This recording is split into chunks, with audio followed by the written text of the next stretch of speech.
Hey everybody, this is Ryan McClanahan with HistoryThroughCards.com. I hope you're all doing very well today.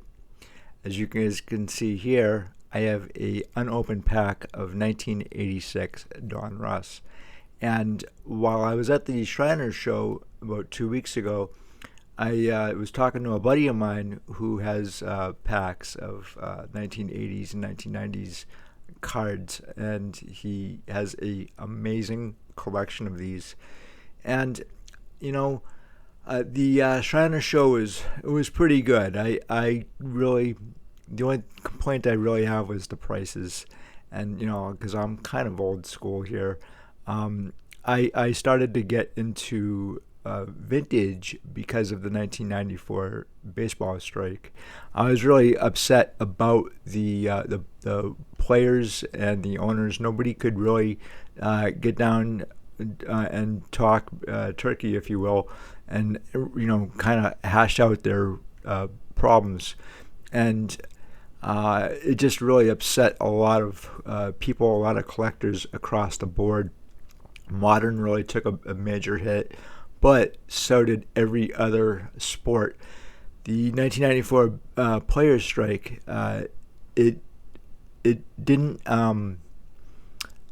just affect baseball, but it affected basketball, hockey, and a lot of other sports, football, and it also affected vintage as well. And I'll probably go more into detail about that strike. And there was also another strike at the same time with hockey. There was already a strike in, I believe, 1992, 93, and then 93, 94, 94, 95. So there was two strikes with hockey, and that affected baseball in particular. And then it just it kind of snowballed from there. So this actually gave me an opportunity to go into vintage.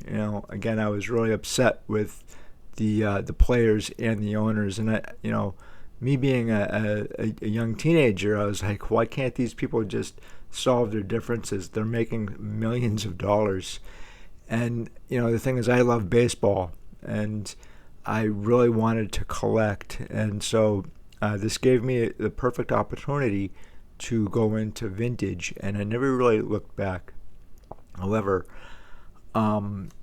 I probably was going in that direction anyway, because as I told you guys, that I walked into a card shop in the fourth grade. I'm pretty sure it was the fourth grade, where my teacher used baseball cards in the shop to have us learn about math and problem solving skills, which I think was a great idea. And that's where I saw T206, T205s, 1951 tops, a 1968 tops Pete Rose, and just a whole bunch of other cards that I had never seen before. And this really opened up the door for a second education for me personally. And the funny thing is, so when I was a kid growing up in the 1980s, I really had a blast. I had a very good childhood, except 1986 really wasn't a very good year for me personally, because my dad took me to see every single scary movie that came out. So I saw The Fly, I saw Aliens, I saw, I believe House came out. I did see that in the theaters. Critters, I saw that, and it was the stuff of nightmares. So I couldn't go into the basement because that's where Jeff Goldblum was, The Fly, and I couldn't go into the attic because that's where the aliens were, and I couldn't go into the garage because that's where the critters were underneath the car. So I was pretty much screwed in the 1980s. But I always had baseball cards, and in 1986, my birthday, my aunt gave me a bunch of packs of 1986 Donruss. Oh, I know you're saying aunt. Well, you guys have aunts. I have aunts. That's how we roll here in Massachusetts. Anyway, so I was like really thrilled that it was 86 Donruss, because Jose Canseco's rookie was in this set, or is in this set. It looks like this. Now, what happened was I opened up these packs and I came across this card, and at the time, it was about $70 to $90. And I immediately tossed. I didn't toss this thing. It disappeared within 24 hours, and I have no idea what happened to it. Decades later, I remembered that incident where my aunt just gave me a bunch of these packs. Thank you very much, Aunt. I really appreciate it. I really do. That was a great memory. I don't know where my cousins were, so it was just me and my aunt. And I opened the packs up and I found this card. And I always loved this card. I loved the design of the 86 Donruss. It's clearly futuristic 1980s. The design is really fantastic. I thought they did a really great job. For the most part, I think Donruss really did a great job after 1983. Wasn't really thrilled about 82 and 83 Donruss. 1981 Donruss, I did actually buy a few packs, and I'm going to open those up at a future date. And today I just wanted to kind of like share this particular set with you guys today. But the design of these cards are really fantastic, and I think this card right here is culturally significant. At least it's very significant to Generation X, which I am now a proud member of. I have been for forever. But I really remembered this card growing up, and I think Jose Canseco, he has a book out there. And I have it. I just haven't read the entire thing, and I've got to do that. But he was saying in an interview that this was the first and the last time that he ever had a mustache. And he actually remembered the incidents where he took this photograph and everything surrounding the card itself. I do think it's a very historically significant card for Generation X. And I'll show you the back of it. It looks like this. And he was a major superstar in the 1980s, and so I wanted to kind of go through some of these packs with you guys today and go down memory lane, because the last time I opened up a pack was in 1994, and so this right here is from the October 1991 Beckett. And if you were a kid in the 1980s and 1990s, this was your go-to magazine. This was like the Wall Street Journal for collectors and kids. And so we relied heavily on these things. Now, the funny thing is, this was $2.95, and this was something that you would really not get on a monthly basis. So me and my cousins, we were happy just to have like one every couple of months or so, and we kept this thing like people keep gold. It was close to our vests, and so we'd go to like a card shop in the neighborhood, and I remember in particular. My cousin always telling me, like, he drilled it into my head that, you always keep a price guide on you at all times. And we used to go to this place called McSunny's Flea Market, and it was an indoor flea market that had all sorts of awesome antiques. Anything you really wanted to, I think it was there.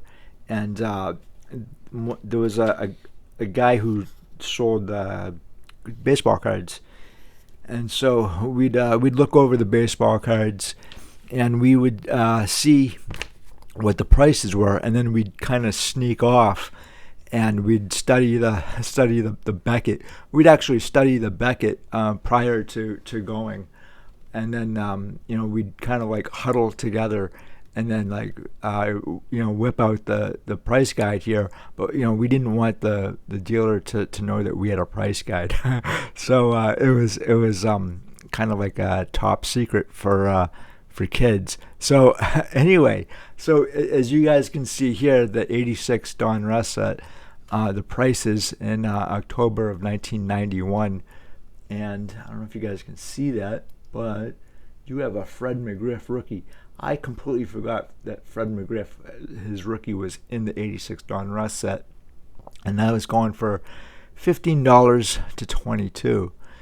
And then, if you guys can see that right there, the Jose Canseco Rookie of the Year. Oh, he was the Rookie of the Year. I kind of forgot about that. Anyway, that was going for $70 to $90, and that's really incredible. Then you have a Cecil Fielder for $13 to $18. And you have, Roger Clemens, Cy Young. He must have got the Cy Young in 1985. Maybe 86, because he was in the World Series. Boy, don't remind me about that World Series in 86. I've tried 38 years to forget that. I really couldn't believe that the Red Sox were beaten by the Mets that year, and the Mets were they had a lot of drug issues, didn't they? The Pittsburgh drug trials back in like 84, 85. They really didn't get to the Red Sox, but the Mets they got to. Keith Hernandez especially, and I think that's why Keith Hernandez is not in the Hall of Fame, is because he got caught up in the drug trials, and he was actually traded from the Cardinals to the Mets because of his drug use, and he was I think a very bad influence on Doc Gooden and Darryl Strawberry, which I loved seeing Doc Gooden and following Darryl Strawberry, and because I'm in or else I was in a American League town. Now you can see a lot of National League teams come in. Back in the 1980s, you could only see American League teams come into Boston, and so if you wanted to follow a National League team, the only way you really could do it was through either Beckett or through the paper, the press. And I used to read newspapers all the time when I was a kid.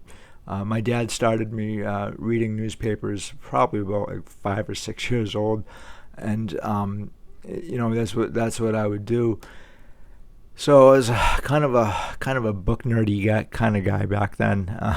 But we used to go to the diners every weekend and read the newspaper and just chill out and grab some food at the diner. And I really miss that diner.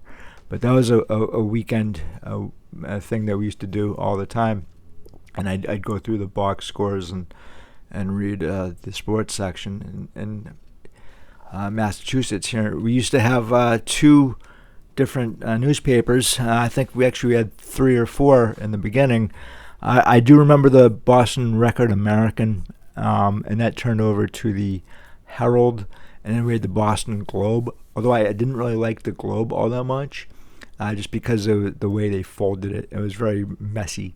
But they also had an evening edition of the Herald, or the Record American, when I was a kid. So I got to read those, and then every so often I'd read the New York Post, and I really like the Post. I've always read the New York Post when and where I could, but they used to have that, and a lot of fans in New England used to follow the New York Giants football team because prior to the Patriots, that's what we had. And so even after the Patriots, and the Patriots, back in the 1980s, 70s, and 80s, and early 90s, or maybe mid 90s too, they were lucky if they could win 1 or 2 games a year. And then, we got spoiled here in New England with our teams winning, and, that's what happens. So let me get into some of this here, and I really want to share this with you guys, because it's been 30 years since I opened up a pack of cards, and this is really interesting here. What is it? All 26 1986 Diamond King prints, each approximately 5x7. Do you guys remember this at all? I don't. On high gloss cardstock. Let me know if you guys have ever had any of these. And I know about the Hank Aaron puzzle. That's really interesting. I know Topps used to have maybe like a contest where you could write in and see if you could win a trip to the World Series. If I would love to know if anybody actually won one of those. I used to write in all the time.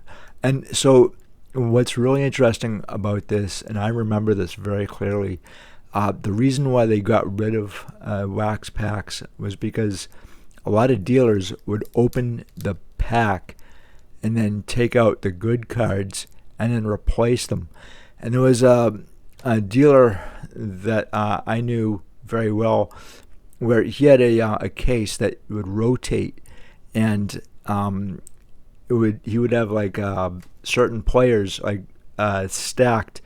He'd have like maybe Wade Boggs here of like 1983 Flair, or like 1980, I don't know, like 84 Don Russ, whatever.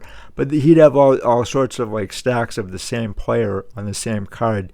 And I always thought that was like really strange. I'm like, how does that happen? How do you do that? And what he was doing was opening up the packs, taking out the good players and putting in like really crappy players. And one kid actually opened up a pack, and he found a football card inside a baseball pack. And he was like, what the heck is going on?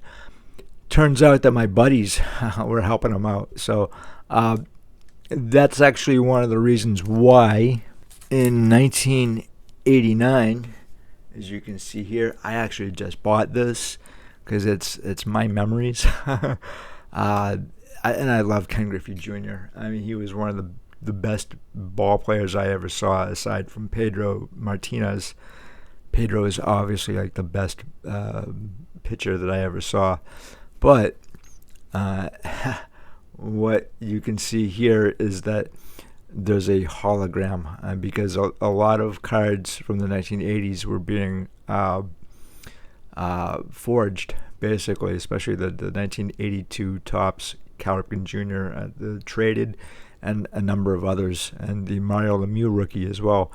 And so they wanted to cut down on packs like this, and then they made a tamper-proof pack, which you guys can see here.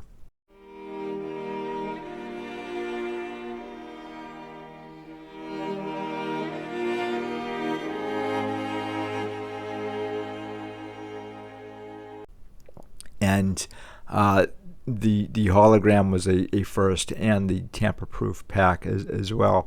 But this set, I think, is really historically significant as well, and especially the Ken Griffey Jr. rookie.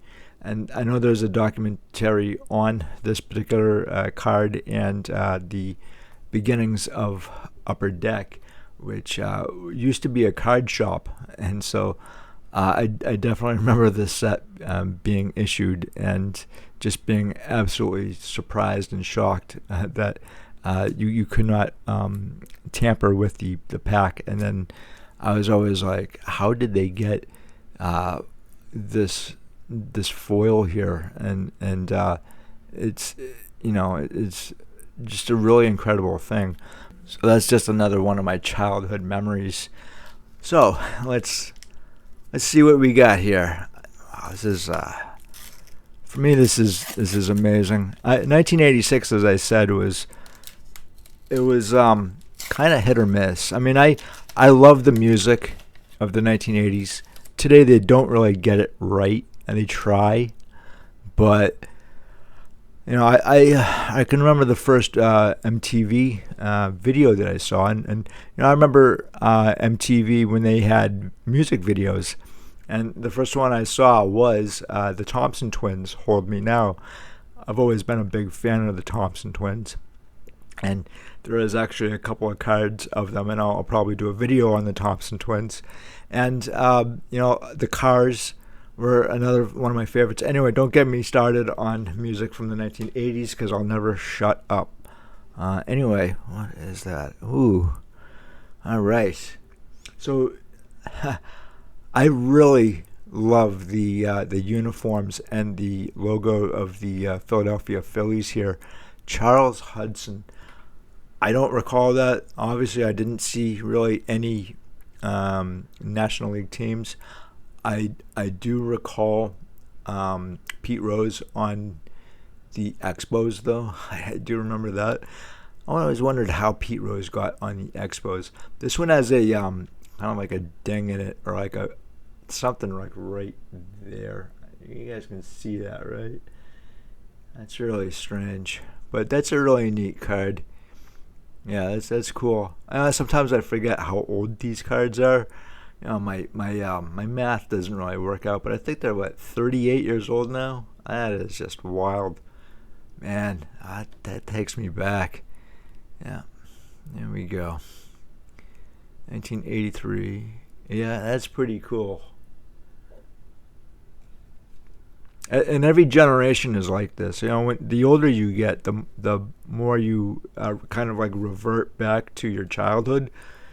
And it doesn't matter if it's my childhood or my generation or my father's generation, the baby boomers, or even Jefferson Burdick. I think he was with the 1918 generation. Yep, Frank Tantana. I do remember him. They always had a very neat logo, and I remember the 1984 World Series, and I don't know if he was 19. Yeah, he was with the Rangers. I don't think the Rangers really did a whole lot back then, but yeah, that's really neat. It's a really neat card. I don't know who that is, but I do know who this gentleman is right here, Dwight Gooden. Well, let's get to him in a minute. Neat. Yeah, the Cubs always had a cool logo. They had a lot of jerseys too. This is awesome. Oh my God, look at this. Look at that. Wow. I really do think that Doc Gooden would be in the Hall of Fame right now if he didn't have his drug issues. He was just so good.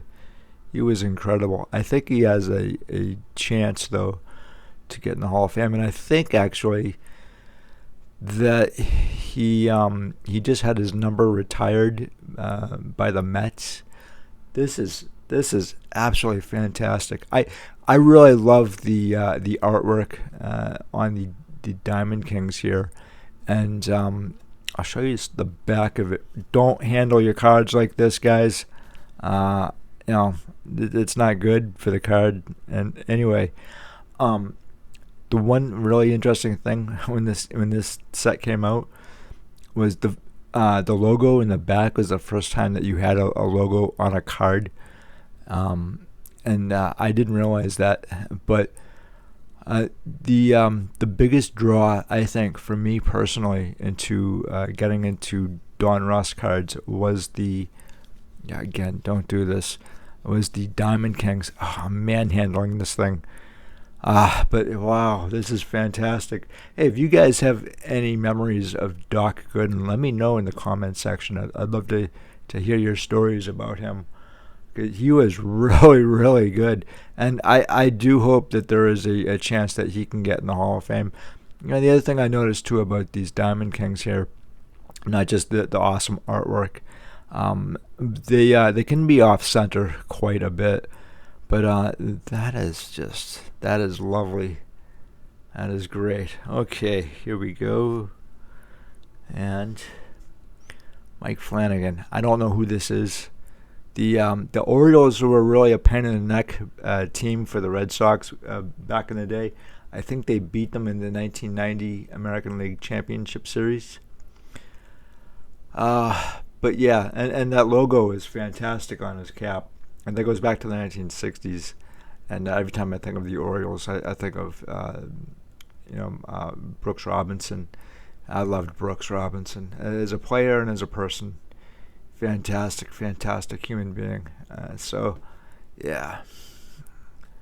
All right. And I don't know who this gentleman is, unfortunately.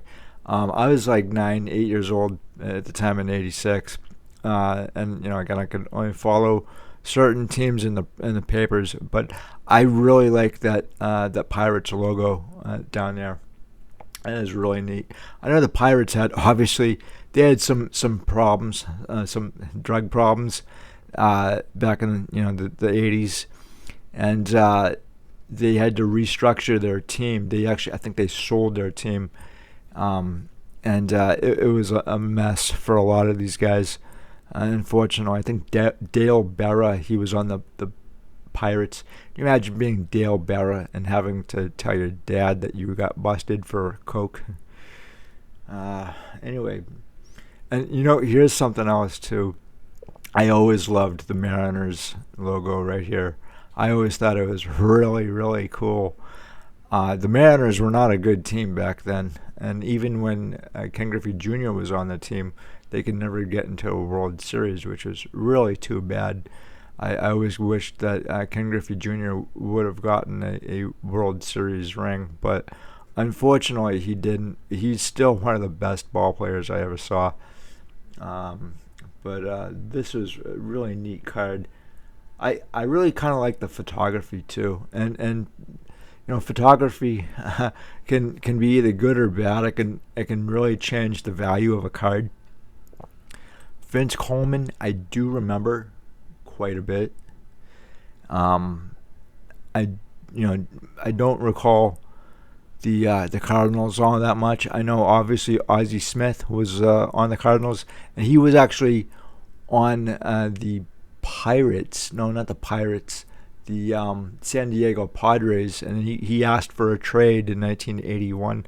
I just actually got his rookie card this year for the very first time.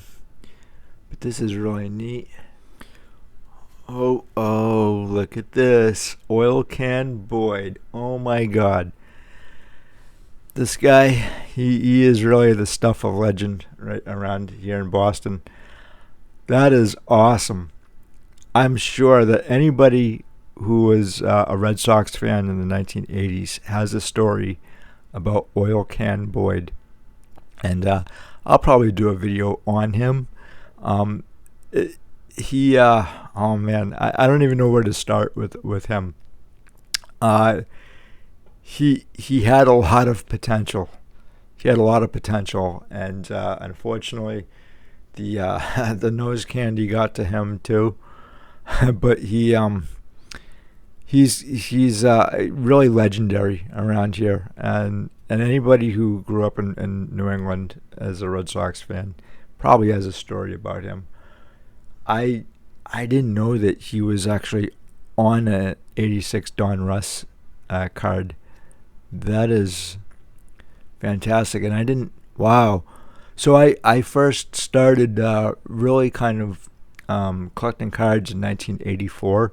I know in 1982, I was 5 years old, and my dad threw me a couple of packs of 82 tops. I think just to shut me up, because I was a motor mouth back then, and I still kind of am. But he was on the 82 Red Sox for 3 games, and then 83 he was 15. Yeah, that's awesome. That's awesome. Wow, I didn't know that. I didn't know that he was on a '86 Don Russ. Wow. Man, Ted Power. Huh. I really remember the Reds from the late 1980s and 1990s. Marge Schott, especially, I remember her. She was always in the press because, well, that woman had really no business being the owner of a team. Really, really racist, incredibly, just a horrible, horrible human being, from what I remember. And the movie Major League, I think the owner of the Indians, if you recall, I think she may have been based on Marge Schott. But I really like the Reds uniform and their logos. It's simple. Huh. Well, I don't know who this gentleman is, but this is when the Royals, actually, the Royals had just come off a World Series in '85, and I don't recall that World Series. In fact, I don't recall 1985 all that much. And I was like, okay, this is weird because I remember 1984 very, very clearly. I remember 1986 very clearly because of all those movies that I saw. And I remember the style and the music. I'm like, what happened in 1985? And I finally figured it out this year. So in 1985, you had the song "We Are the World." You had Live Aid, and it was all to help the famine in Africa. And that song "We Are the World," they played that so much in 1985. I couldn't stand it. I was like, what the heck is going on here? Our teachers just had a field day with that. We watched the documentary at the time on that, and it was like on a daily basis, and I think that's why I blocked out 1985. Plus, I seem to remember the Challenger exploding too. But was that in late '85 or was that in early 1986? That was an amazing experience too because it was kind of a cold day, and we were gonna watch the Challenger take off, and so we got everybody in the room, and we had a TV, and all of a sudden this thing goes up, and then it explodes, and all the teachers are crying, and I'm like, okay, what just happened? I'm like, I don't think that was supposed to happen like that, and they sent us home early. That was an amazing thing. And Krista McAuliffe, her and her family were from New Hampshire, not too far away. And I did talk to her brother on a couple of occasions. And I'm not going to go into the detail of those discussions, but 1986, I think that was in early '86. I could be wrong because it's 38 years ago, and your memory is not as good as the way we think it is. So in the comment section below, let me know if you will. But Dave Stieb, I have definitely heard of Dave Stieb, and the Blue Jays logo is awesome. Their jerseys are really cool too, I thought. And I did follow the Blue Jays in 1992-93 during their World Series runs. And Joe Carter, man, that guy was good. I don't think I'm not sure if he's going to ever get in the Hall of Fame. He's got like one All-Star game. But then again, you have ball players in the Hall of Fame who've never been to the All-Star game. So, this is really neat here. And whoops. Yeah, let's see. What was his win-loss? Is all the way over here, which is interesting. 95 and 80. Okay, that's not as good as I thought, but 16 and 8 in 1984. 1984 is a really interesting year for the hobby, especially for Donruss, and I'll go into detail exactly why. I never saw 1984 Donruss, and if I did, it was because one of my friend's older brothers had a card or two, but at the shop they didn't really have any. And I'll go into detail why. But let me see here. This is pretty cool. The Joel Davis. He seems really familiar to me, other than being on the White Sox. That White Sox logo on his hat that goes back to 1976, and I really love the logo here on this card. It's really cool. I always liked the White Sox logo from 1976. They actually brought it back in '82, late 1982. They revamped their jerseys.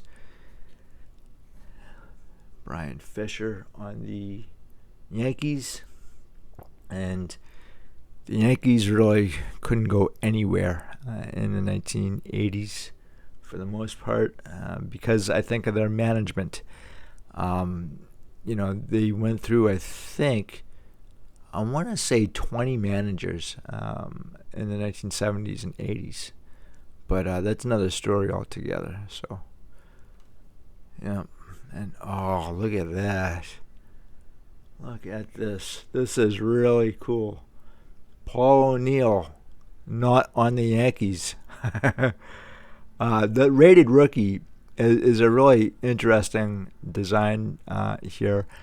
This element, it brings back a lot of memories, because when you were a kid and you saw this, you kind of like thought, well, does this guy really have a chance?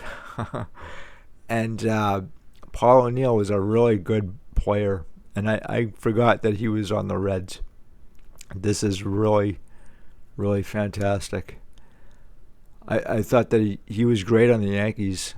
I don't think he was a captain though, but I think he was really great. And me being in Boston, you're not really supposed to like the Yankees. I tolerated the Yankees. I didn't really like them. I love Don Mattingly, and I really wish that Don Mattingly would get in the Hall of Fame, because I definitely think he deserves it. All right, so let's see what we got here. Oh man, packs had this smell to them, and you never forget that smell of a pack you just opened. It's a particular smell, like a new car smell. I can still remember it, after all these years. These, no smell. They don't, no. But still really cool. This brings back a lot of great memories. I really like the Padres, their jerseys, their uniforms, and really quickly. So I don't remember him, obviously. Tim Stoddard, no, but I want to show you something really neat. And I always go on and on about the 1987 top set. So I really have mixed feelings about the 1987 top set, because they were like pigeons. They were everywhere. I really liked this card. Steve Garvey I met back in 2001. I had him sign a card for me. The design of the 1987 tops was it was the 25th anniversary of the 1962 tops, which is why they have this design, which I thought at first was really cool. And these things were everywhere. You couldn't get rid of them. And by 1988, I couldn't believe that they were coming out with something different. I just could not wait for them to come out with something different than the 87 tops. But the reason why I'm showing you this is because of this jersey design, this jersey. I always loved this card. Thought it was really cool. And maybe someday Steve Garvey will get in the Hall of Fame. I'm not entirely sure.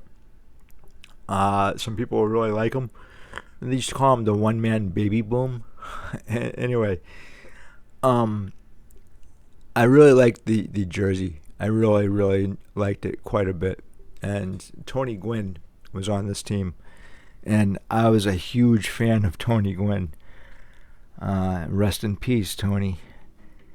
So that's why I really wanted to show you that was the design of the jersey. And I think design goes a long way. So back to the show. So Ken Howell here, Dodgers. I followed the Dodgers through the press, and I'll tell you something really funny. These uniforms that these guys have, for the most part, a lot of the players did not like these uniforms because they were too tight and they were form-fitting, as you can see here with Ken Howell. And, I think it was Charles O. Finley who first designed these uniforms for the Athletics in the early 70s. And a lot of guys complained about it, especially the pitchers. You had a overweight, fat pitcher with a form-fitting uniform. That was not a good look, not at all. So I used to watch Buck Rogers in the 25th Century, and Aaron Gray had that form-fitting uniform on. Not every pitcher was going to have the body of, like, say, Aaron Gray or Buck Rogers. It worked for Aaron Gray. It didn't work for a 200-pound fat pitcher. So I'm glad they got rid of that. It took a while, though. Lee Smith. I met Lee Smith several years ago, and he looked like he could still pitch. When I met him, he was about 50 years old. He's he's in the Hall of Fame, and I vaguely remember him playing for the Red Sox. I think he did. So I have like a gap in my memory, and it starts somewhere in like 1995 and ends in 2000, 2001. So I kind of missed a couple of years there. We won't say why. I'll keep that to myself. Anyway. Yeah, he's in the Hall of Fame. Yeah, he had a great career, and this is really neat. I don't know how well collected he is today. His rookie cards are 1982 Topps. That was another great set. I really liked the 1982 Topps set. I didn't pick up any packs though, because I think they were like $30. And that's the one that has the Cal Ripken Jr. Rookie in it. And all right, I don't remember him at all. But again, I do like that Blue Jays jersey. That is really nice, and the logo is pretty cool too. Bill Wegman. Yeah, I like that logo. A lot of people like that logo of the Brewers. I kind of wish they would bring that back. It's really neat. So it was that Milwaukee Brewers that's in the form of a glove. I think that's really cool. I didn't realize that when I was growing up, that's actually what it is. Milwaukee Brewers with the Yeah, that's even cooler now that I can see that, because when you're a kid you miss a lot of stuff. There we go. Yeah, really neat. I like that. I don't know who the guy is though, but this is fantastic. Wow, look at this. Rollie Fingers. I just picked up a 1981 Topps Rollie Fingers, and I have it autographed. He was at the Shriner show. But so I picked that up on eBay, in fact, autographed, because it was $12, and it's a really nice autograph. He has a great autograph. The thing is that I think he was charging $30 at the show, and unfortunately, a lot of these players they don't really realize supply and demand when it comes to their autographs. So Rollie Fingers here was a little before my time. I really didn't see him, but I knew who he was.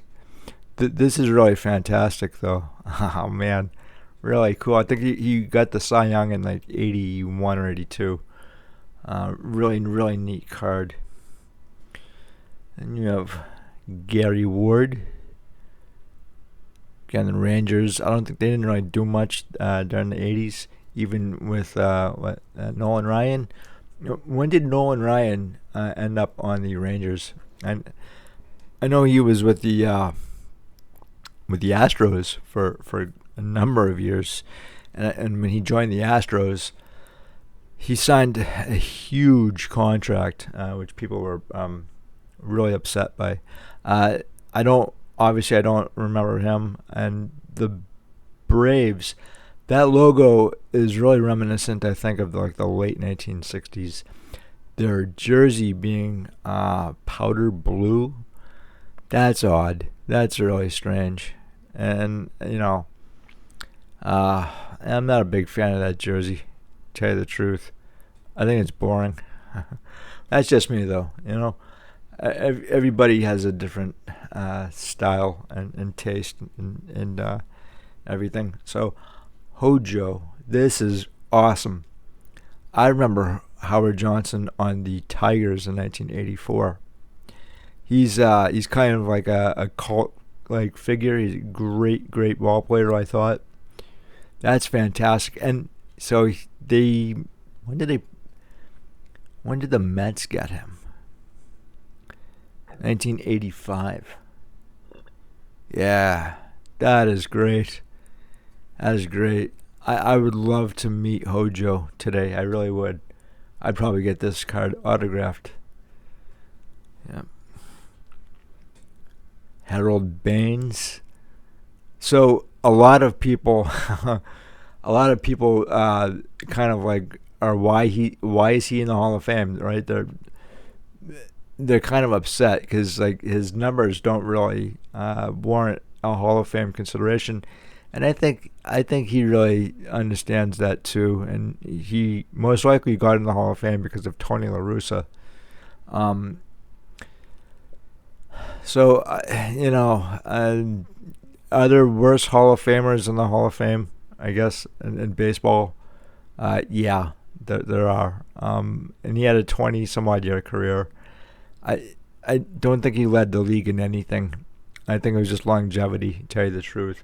But again, the jersey itself here is really neat. And the first time they rolled out this jersey was late 1982. They just revamped the entire thing. And, I think in the late 70s, they were wearing shorts and a black jersey. That they looked something like a pirate. I'd be really embarrassed, to tell you the truth, to be wearing something like that. So they redesigned the whole jersey. But that's really a neat card. That's really cool. And I don't want to take anything away from Harold Baines' career, but I'm not entirely convinced that he is a Hall of Famer. He had a Hall of Fame career. You guys in the comment section can tell me otherwise, and that's cool. This guy, he was one of my favorite players growing up, and I really want Lou Whitaker in the Hall of Fame. This is absolutely fantastic. What a great card. I really enjoyed watching Lou Whitaker play, and Alan Trammell is in the Hall of Fame, and he had a very similar career, I thought. And why is Alan Trammell in the Hall of Fame and not Lou Whitaker?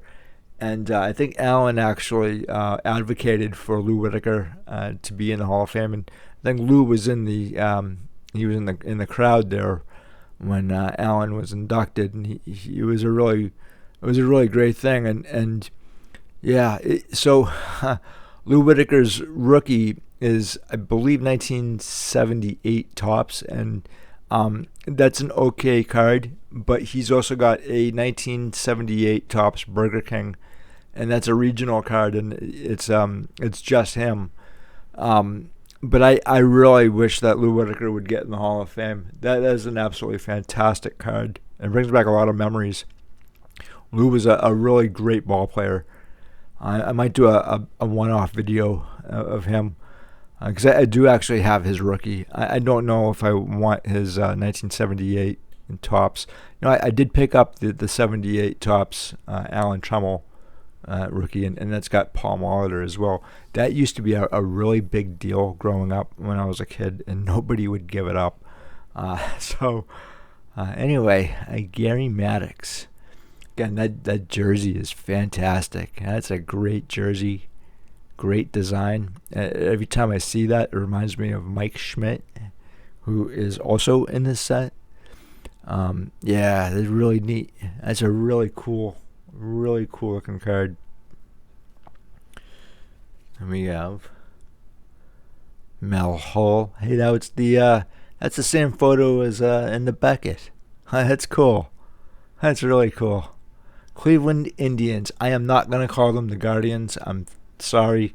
I don't even know what a Guardian is. I think it's a is it a bridge? Yeah, to me they'll always be the Indians. Yeah. And then Edwin Nunez. I don't know who that is. This is when they again they had a really neat design, a really neat logo for their club. I think it's pretty cool. I'll do this on camera here.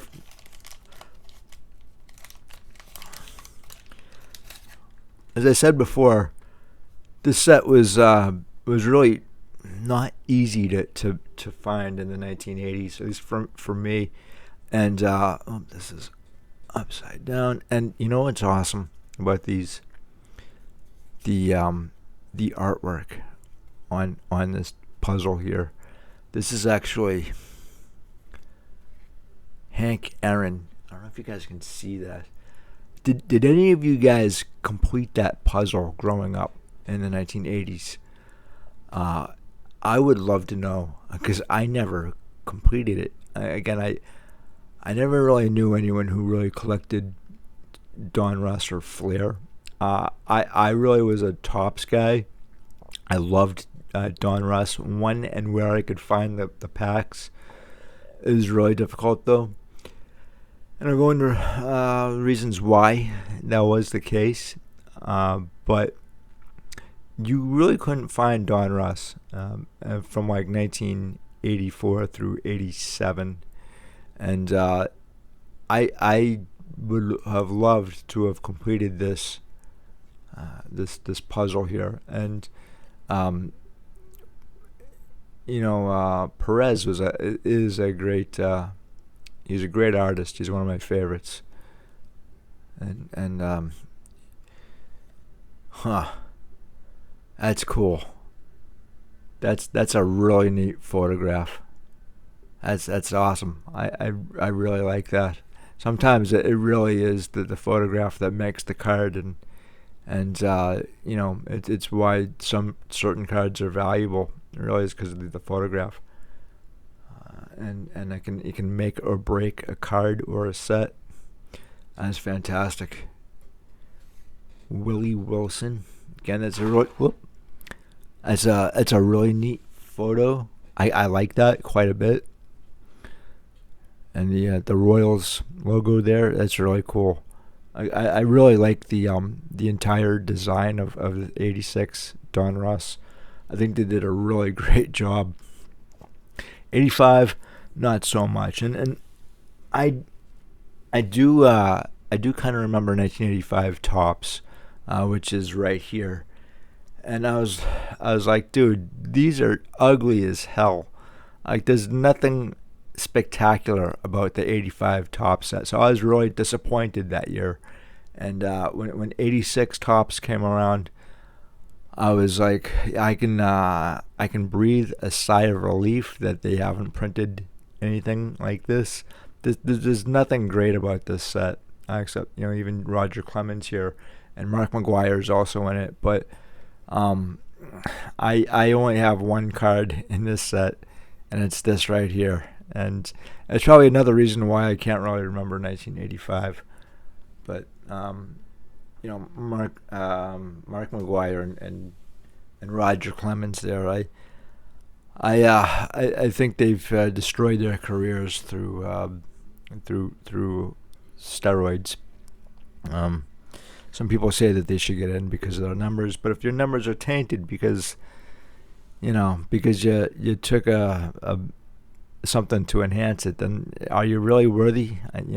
That's a debate for another day, I think, but something I kind of think about. Anyway,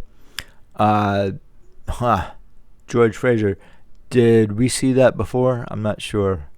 I think we did. And here we go. Rod Carew. This is cool. His cards don't get the love they deserve. He doesn't. He does, I think. I think people really like Rod Carew, but for some reason, his cards are really cheap. I picked up a 1968, a 69 Topps Rod Carew a couple of years ago, and I think I paid like $50 for it, and that's probably too much. But his cards really don't go for a lot of money, considering what an amazing ball player he was. Just an absolutely fantastic ball player. And the Angels, I seem to remember that they lost in the American League Championship Series in 1986 against the Red Sox. Was Donnie Moore involved in that? And unfortunately, I do remember what happened to Donnie Moore. We won't get into details because it's pretty gruesome. But this is an absolutely fantastic card. What a great card. What a great player, too. I just wish that he had more love in the hobby, because I think he deserves it. And, just absolutely fantastic ball player. Didn't have a lot of home runs because everybody's into the home run, right? But, let's see, what was his batting average? .328. Hey, that is fantastic. That is a great card. Sammy Stewart, I do remember. Neat. I did end up going to Camden Yards several years ago, and I really enjoyed that stadium. I enjoyed the concession stand, too. They have a great concession stand. Unlike, say, Fenway Park, where you get like a soggy hot dog and a Bud Light for like $20. Embarrassing. It's embarrassing. I do like Fenway Park on occasion, but Camden Yards is a place that I think that everybody should go to at least once. Really, really, really great stadium. I think it's one of my top 5 stadiums. Johnny Grube. It's a neat photo. It's pretty cool. I mean, that could be really anybody. But it's not like it's like the 1973 or 74 or 75 top sets. I mean, some of those sets, you couldn't tell who the player was. The action shots were really bad. Al Oliver. I think some people say that he should be in the Hall of Fame. Or is that Dave Parker? Some of these guys I can't tell. So I can't tell like how long his career is. The thing with Don Russ here is they only had 5-year stats for all of their sets and all of their cards. So I'll have to do a little bit more research on Al Oliver here, but 46. So he might have been playing in the late 60s or 70s. So that might be like one of his last cards. I don't know, guys. Let me know in the comment section below. That's really interesting. And again, that jersey is really cool. All right, this is really neat. I really like this. The Astros had a really great logo and a really great design on their jersey. They used to be the Houston Colt 45s when they first started in the early 60s, and they had a contract dispute with the name Colt 45, and so they changed their name to the Astros, which was really kind of, I think, more fitting because Houston is kind of like the home of the of NASA, really. Um, and so that's a really cool. That's a really cool looking card. Again, I really like this. I like the design of it, and the Houston Astros logo down there is really fantastic, as well as their jersey.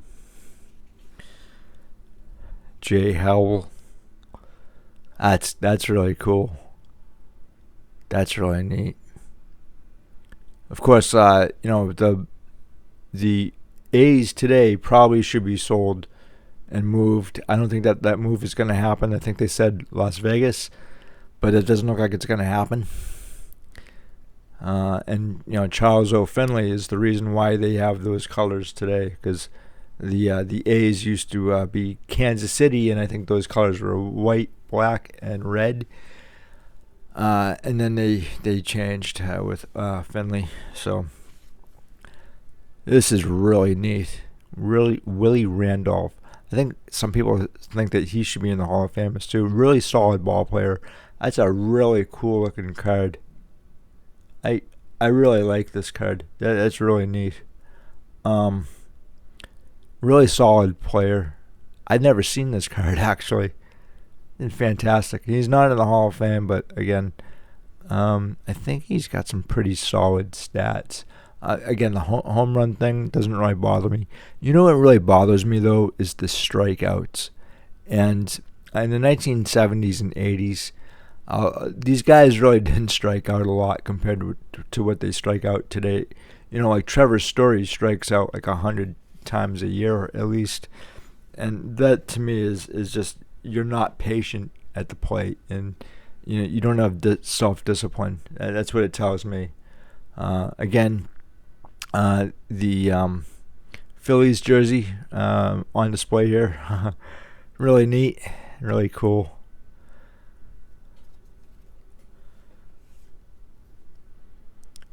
This is pretty cool. I like this. The Twins logo and jersey is really neat here. That is really cool. I want to say that the Twins, so they won the World Series in '87 and again in 1991. I don't recall those World Series at all. I don't know what I was doing in 1987 where I wasn't watching baseball. Obviously I was. I was watching the Red Sox is what. So I followed Kirby Puckett and a few other guys on that team. But I don't recall the World Series. This is also another really neat card. I think that guy's mustache is probably in the Hall of Fame. Dwight Evans' mustache is in the Hall of Fame. I know that for a fact. The Mustache Hall of Fame. But do ball players still wear mustaches? I wore a mustache once, and some of my coworkers told me not to go near playgrounds, which I think was an insult, to tell you the truth. At least that's the way I'm interpreting it. So, here we go. Another Oakland. I do like that jersey. That is kind of nice. Very neat. Another one of my favorite players growing up, the guy I followed in the press quite a bit, Andy Van Slyke. Though I really kind of remember him on the Pirates and not on the Cardinals. But that's a really neat card, really neat photo. I'd love to meet Andy Van Slyke. I really would. I've never met him. I'd like to talk. I'd probably have a cup of coffee with him. And yeah, there's certain people that you really want to have like a cup of coffee or a beer with, And for me, I think it would be for presidents. I'm not really a political guy, but I think I'd really want to have a cup of coffee with William Howard Taft and maybe McKinley as well, and Teddy Roosevelt, and maybe Ronald Reagan. Guys, let me know who would you want to have a cup of coffee with, if it could be anybody. Also, Mark Twain is another guy that I would really love to sit down and have a cup of coffee or a beer with, and just chat. There's some really interesting people out there, even if they're not ball players. But Yeah, and for ball players, I think I'd really want to have a cup of coffee with some of the 1927 Yankees, or the 1919 White Sox players. I have met a number of ball players over the years, and going back 25, almost 30 years of just talking to a lot of the older ball players, and just hearing what they have to say, not just about baseball, but in life in general. Because even in 1986, America was a completely different place than it is today, and you could tell the difference between 9/10 2001 and 9/12 2001. It was a completely different country, and even baseball was different in the 1980s compared to now as well. Again, really neat. Some of these photos are really cool. But for nothing at all, just the photos. They kind of tell a story, um, even if you don't know who the ball player is. And I wonder if that's one of the reasons why a lot of these cards go uncollected, is because people don't know who the player is. And I've heard that being a problem with certain dealers not wanting to get into vintage. At least one dealer said that he was afraid to get into vintage because he didn't know anything about it, and he didn't know who the players were. When I was growing up as a kid, I had a set of all-time greats, and I didn't really know anything about it. I didn't know who the players were, but as I got older, I really wanted to find out more about the players and the cards. It's one of the reasons why I went into vintage too. For me, it's really fun. But now these are vintage actually, which kind of I don't know, makes me feel old. Really neat. Again, that's pretty cool. Rick Aguilera. Well, that's cool. That's cool. And the thing is, with these particular cards, they came in 36 packs, so you could essentially complete a set through a box. And unlike today, where you get maybe 8 cards, or like maybe 4 packs per box and like 8 cards or something ridiculous, and it probably costs you like $1,200, sometimes 30, but even so, that's still expensive. And these I think were like maybe like 40 or 50 cents. That's a really neat card. And Rick Aguilera, I definitely know. Again, that jersey's absolutely fantastic. And Rick Cerone, definitely. I'm going to get rid of that one. I think you guys just saw that, but don't blank. Rick Cerone, yep. Again, I'm not a big fan of the jersey here at all. I think it's kind of strange. But that's a really neat card, and I definitely have heard of Rick Cerone before. All right, this is cool. This is awesome. Kirk Gibson. Now I remember Kirk Gibson from the 1988 World Series, hitting that home run, and I think he broke his leg when he was, and then he went around the bases. But he was definitely a hero of that, and if he could do that. The courage it took for him. I think anybody can follow in his footsteps. Just show some courage sometimes. You don't have to break a leg or anything and run around bases. But just if you want to do something in life, don't let anything stop you. But this is great. This is great. And again, Diamond Kings are really one of my favorite. I know a lot of people like Diamond Kings because they like to get them autographed. I really love Diamond Kings because of the artwork. And I'm an artwork kind of guy. I went to school for design. So Scott Fletcher, yeah, I remember him on the Red Sox. I think he was a decent ball player. That's a really neat looking card. Really fantastic. That is great. Yeah, and don't do this, guys, but right here you can see like a number from what I've heard, that number it indicates what the pant size is. I'm not entirely sure if that's true, but that's what I've heard. Rich Gedman. So I met Rich Gedman several years ago, and he's got a great autograph. And he was at, I think he was at the 30th anniversary of the 1986 World Series team. But he was a decent ball player. He was really good. I think though, one of the guys that I really enjoyed as a catcher was Tony Pena, and I think Rich Gedman was the backup to Tony Pena. Now I could be wrong.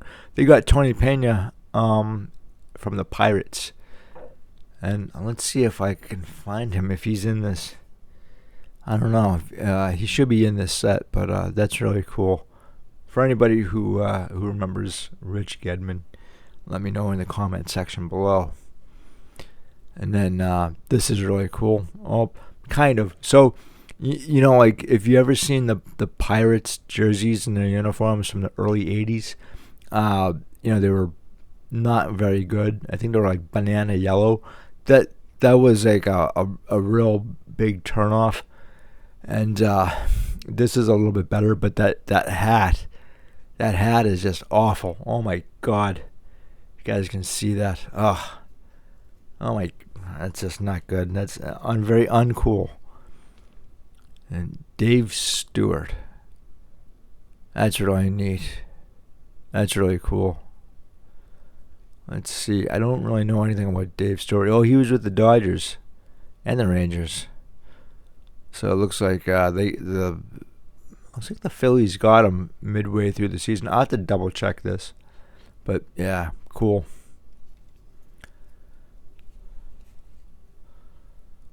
Got another White Sox, and I think we saw this one before. See, this is the thing about these cards, is that you come across multiples of the same. This one's really off center too, but all right. Yep, really cool. It's a really neat photo. The Giants always had a classic design to their logo and the uniforms too. I don't think it's changed all that much since 1959, 58, something like that. There you go. Willie Hernandez.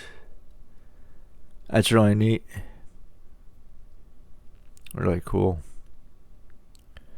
Yeah, they I don't think they changed their uniforms up all that much since like the 1930s. Let's see. Mike Davis. Those aviator glasses are wicked 80s, man. I think my dad had a pair of those, tinted, of course. But oh man, do they even make aviators like that anymore? Do people wear them? I might wear them, but that's, I don't know. I want friends, Hey, glasses are not glasses. Sometimes the style and design are everything. And speaking of style and design, here's another great image of the White Sox jersey and the logo. And I remember Reed Nichols on the Red Sox. Of course. Yep. There we go. Yeah, that's a really neat looking card. It's a really neat looking card.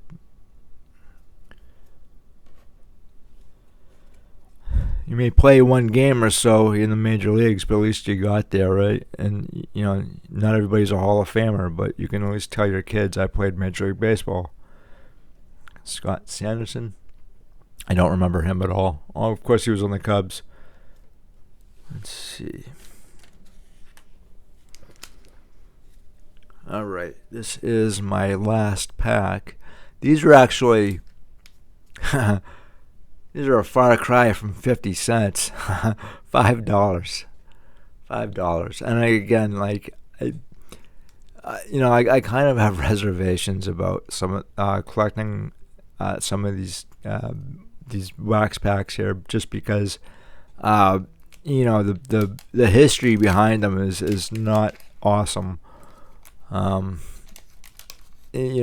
a lot of dealers and collectors saying, like, people ripped me off because they took out all the good cards and they replaced them with crappy cards.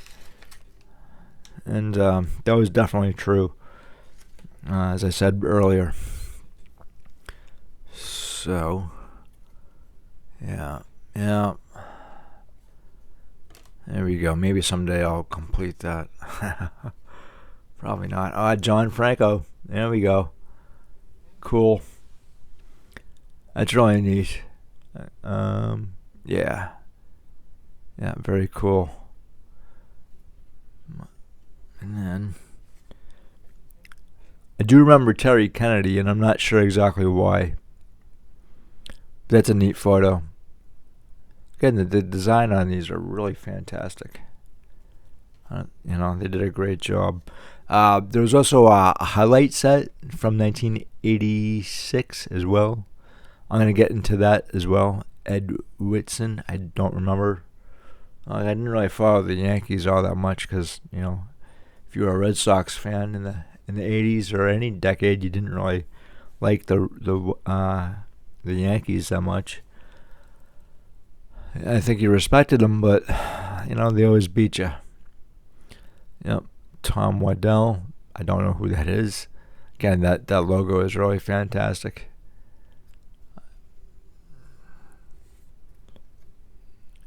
Dickie Thon. I do remember Dickie Thon. That is really cool. Shortstop. All right. And Gorman Thomas, I definitely remember. I think he was a home run hitter, DH. That's a great jersey. That's a really fantastic jersey. Let me see in the back here. If you guys can see that.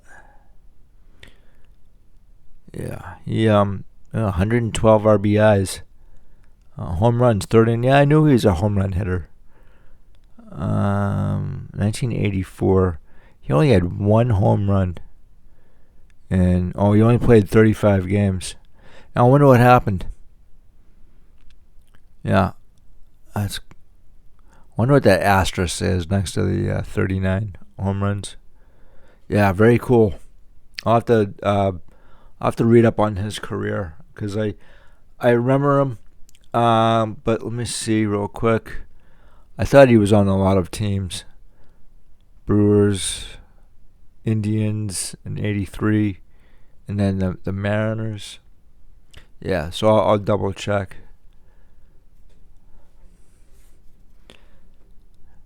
All right, that's pretty cool.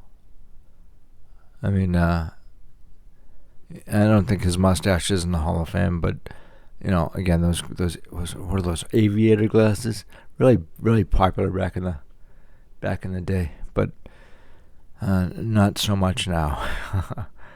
But yeah, cool. I mean, if you're in the majors, even for a cup of coffee, you made it, right? It doesn't matter if it's one day or 20 years. Again, rated rookie.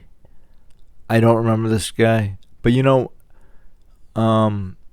we haven't really seen any rated rookies. I think we only pulled 2 or 3 out of these packs.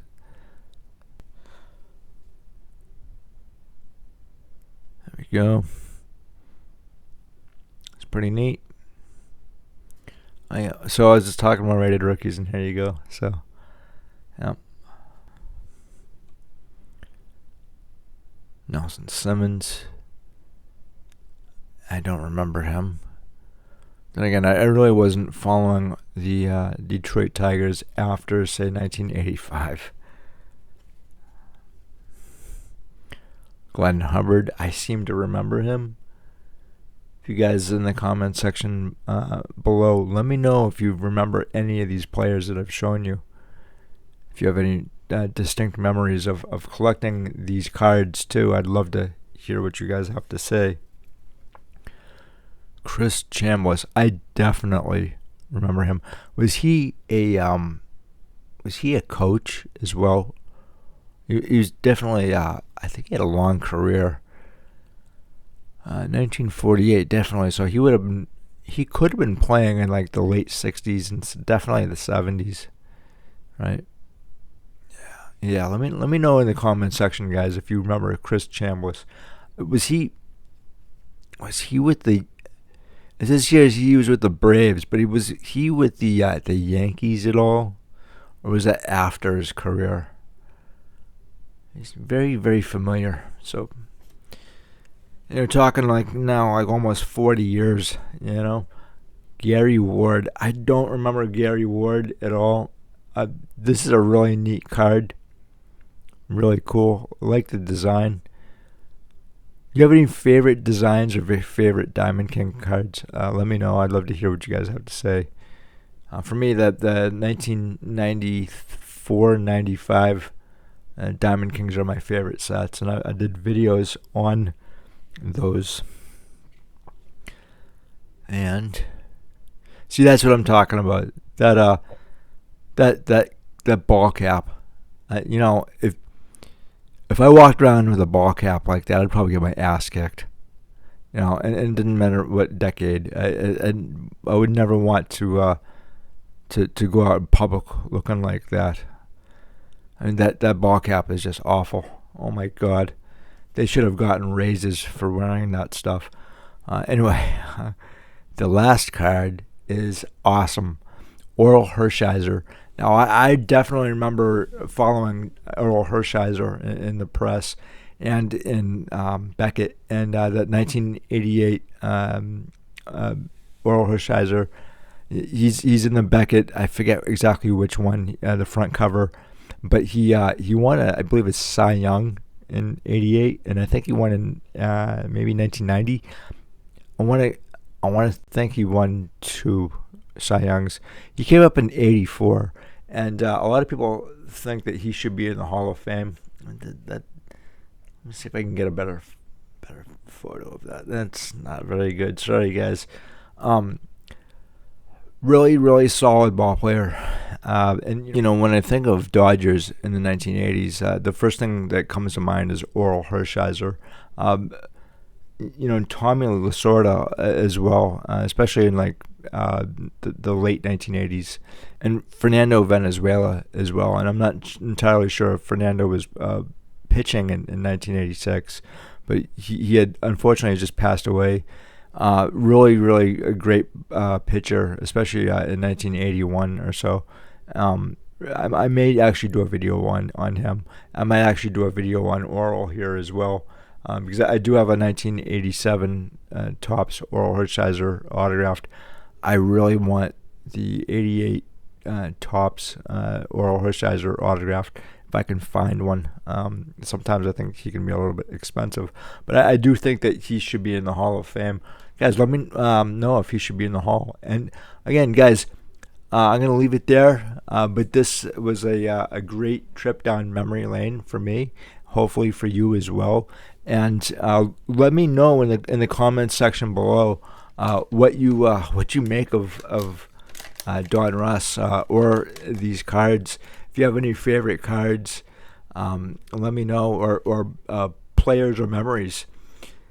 For me personally, it's all about the memories at this point, because again, I was a kid in the 1980s, and it was a really fun decade, and I loved the music and the movies, most of the movies, not all. The Fly really scared the crap out of me.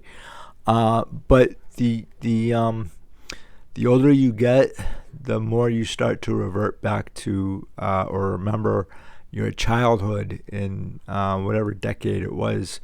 And one thing that is really something that I have seen more and more in the hobby is that our fathers, if they collected cards, they may have gotten out of collecting cards when they were kids and went to college or started their careers, and once they had kids and their kids were old enough, and they would go back into the hobby and they would collect cards with their sons and sometimes even their daughters.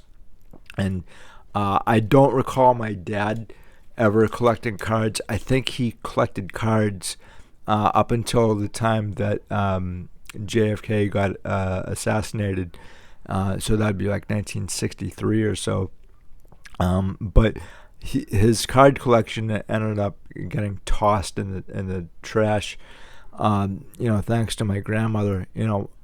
Moms they just don't understand. Moms just don't understand. So a lot of my friends' fathers would collect with their kids, and that's how they got back into the hobby. Again, for me, I never left the hobby since 1982, 84, definitely. I never left the hobby. I just switched from modern, at least my version of modern, which would be this set right here. That was my modern, and I still consider it modern, because if I considered it vintage, that would just make me feel old. First off, I look in the mirror every day and I'm like, oh my God, another gray hair. But your brain doesn't register how old you really are. So in my mind, I'm still like in my 20s. My body says, no, brother, no, you're definitely not. But this kind of brings me back to my childhood. It definitely does. And it's one of the reasons why today I wanted to share this with you guys, to kind of like maybe introduce some of the younger guys and girls who follow my channel. And then for the older guys, maybe it'll bring back a memory or two for you guys as well. So again, guys, thank you so much for stopping by. I greatly appreciate it, as always. And again, let me know what you have, if you have any thoughts on the 86 Donruss, or any card set really that you grew up with. I'd love to hear your stories. So until the next time, I will talk to you later. Have a good one. Bye.